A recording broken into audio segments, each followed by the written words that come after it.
தமிழர்களுக்கு தொடர்பில்லாத ஒருவரை தமிழர் தலைவராக பாவித்து தமிழர் தந்தையாக பாவித்ததன் விளைவு தமிழர்களுக்கு நிரந்தரமாக ஒரு தலைவர் இல்லை, தமிழர்களுக்கு நிரந்தரமான ஒரு அரசியல் இல்லை.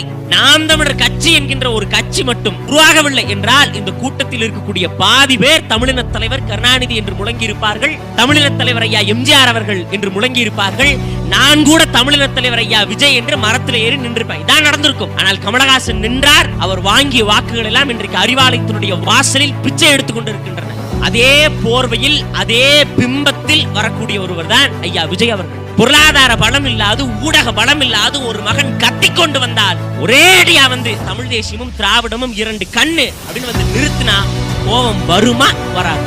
அதையும் மீறி பெரியாரை கொள்கை தலைவராக எடுத்துட்டு வரப்பதான் நமக்கு இன்னும் கோபம் வரும். ஏன்னா திமுக தூக்கிட்டு வந்தப்பே நாம அடிச்சோம். அப்ப அதே போர்வையில இன்னைக்கு தாவேகாவும் பெரியாரை கொள்கை தலைவராக கூட்டி கொண்டு வர்றப்ப எங்களை போன்ற பிள்ளைகளுக்கு கோபம் வரும்.